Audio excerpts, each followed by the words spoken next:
Hello everybody and welcome back to the final video on Mao. So today we are talking about the aims and results of policies, specifically this last bullet point down here. Authoritarian control and the extent to which it was achieved. This question, as we talked about with Hitler, is a very interesting question, right? Because at its core, we really need to go back and rethink, just as we thought with the Hitler video, what does complete control mean? Right? Well, let's go back to the definition. As a noun, it is the power to influence or direct people's behavior or the course of events. So, as we've seen, Mao did this quite a bit, right? He severely shifted people's behavior and the way he influenced how the government worked. What about as a verb?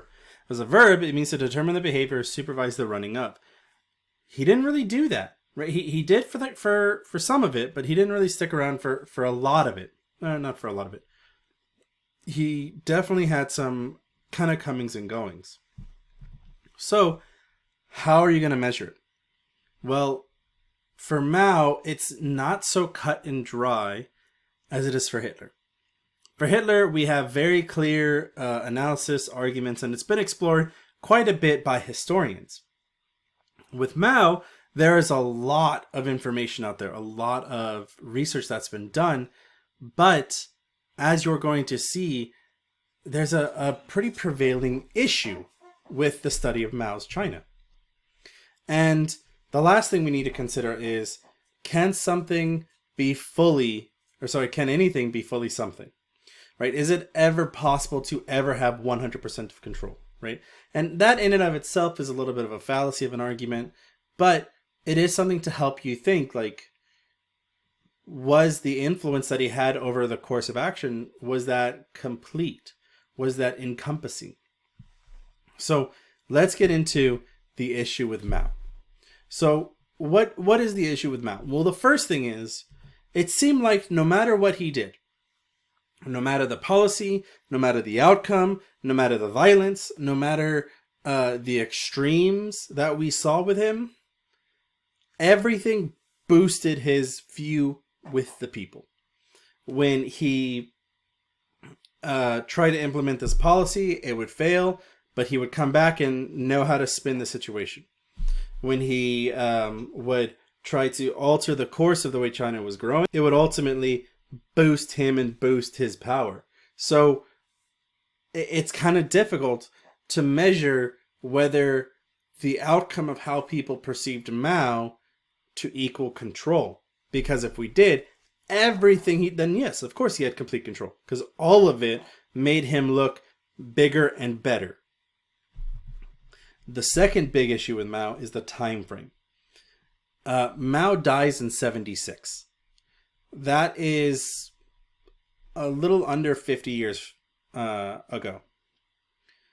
The reason why that's an issue is because there's not enough time, not enough space for the history to really dive deep into it. For instance, the Chinese Civil Wars, yeah. For China's action in World War II, yeah, no, we got a lot of it. But when Mao comes into power in 1950, that's when it gets really close and difficult for historians to really root through and get all of the evidence, as some of it is still locked away in people's diaries, or it's still kind of not accessible through language barriers, like it hasn't been translated enough yet, or it hasn't been fully researched, because the government of Mao and the government he created is the current government of China.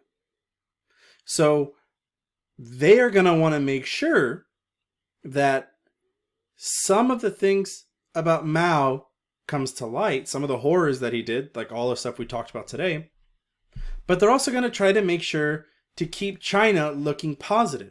So we know sources that come from the Chinese government have been altered and have been heavily censored, mainly because they've been doing that because of Mao. Since Mao was in power, he aided in the censorship of the reality, right? So much so that some of the events, as I mentioned earlier, We're not 100% sure if they were actually happened or if they were fabricated. So it gets really difficult because what we're talking about is still under suspicion by historians to root out the real honesty, the real meat of it. So much so that this whole entire lesson and everything that I've taught, at multiple points during this lesson, would the government have tried to censor me or try to imprison me for pushing this anti-Chinese rhetoric by just telling what it was like for Mao to be in power. So I know this because there was a IB history teacher who was arrested for teaching a Mao unit when he was teaching it in Hong Kong, and when China eventually took over Hong Kong 7 years ago, he was arrested and put in jail, even though he was an Australian citizen, even though he was an IB teacher teaching international studies. Like, this was a problem that he taught according to the Chinese government. So it's kind of difficult to really argue full extent versus little extent, which is why it really is a to what extent question. You have to really evaluate all of the examples that we talked about, because on the surface and even beneath the surface, it almost feels like there isn't an argument for Mao not having control. That it seems like everything points to that. No, Mao had complete control of China. Which is where we get to the only thing that I can really give to you to help you think on the way to analyze this, which is, does failure equal lack of control? Does the failures of his policies, does the failures of the government equal that Mao didn't have enough control of the situation, right? Because when you look at something that fails, when you look at a program that doesn't work, you reanalyze the situation in an attempt to figure out what happened. And so a great example to start with is the Great Leap Forward. We know the Great Leap Forward failed because of food lines, the Four Pass campaign, the prejudice that male Chinese members had against female Chinese individuals. We see the overall starvation and brutalization of anyone who spoke up from it, and the punishment of them prior. I mean, 55, at a high estimate, 55 million people died in 4 years. Right? That is almost 10 times as long. 10 times as many people killed than in World War II and the Holocaust by Hitler. So does that equal that Mao didn't have control? Or was there larger things like the collapse of the ecosystem? Looking at the nuclear question, Mao could not develop a nuclear weapon without the Soviet Union's help, and he was only able to create that weapon after the scientists left and forced Mao to develop it on his own. Right? It is the fact that Mao is being forced to develop a nuclear weapon and does it quite successfully. Does that dependence mean that he didn't have control over his own people? Or was it just a lack of education? Or the 100 Flower Campaign. When we look at the 100 Flower Campaign, we're looking at interesting dynamics here of, well, they tried to speak up, and we're not 100% sure if Mao was okay with them speaking up, but we do know that he killed anyone who did. So that is an effective way to try to find opposition, but it's also a way to ensure that you're killing off some of your potentially best and brightest individuals. And lastly, the Cultural Revolution. When we look at the Cultural Revolution, how much control did Mao actually have in that situation? I mean, him and his government told the police and the military, let the Red Guard do whatever they want. But if giving an organization complete freedom to do what they want show your control as a leader, or Mao's control as a leader, or their control, right? All the people that they attacked with revisionism, the Four Olds, and the destruction of culture.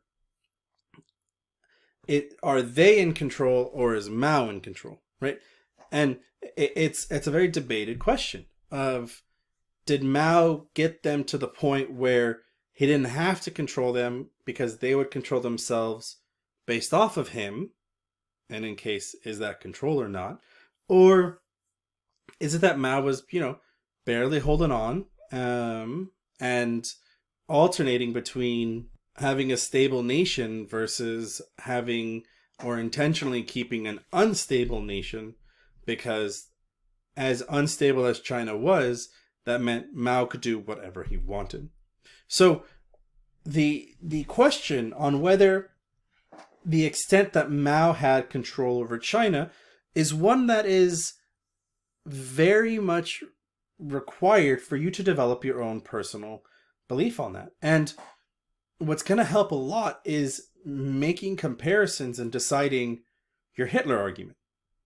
When you make your Hitler argument on whether he had some control, total control, or no control, or a limited control, you can then argue based off of the way you're analyzing Hitler, right? Is it violence? Then yeah, Mao had complete control. Is it suppression of minorities and women? Then yeah, Mao had control. Like you need to figure out what you are using when analyzing Hitler to then apply this to Mao. Because for Mao, it's a lot more detailed and a lot more complex than it is for Hitler.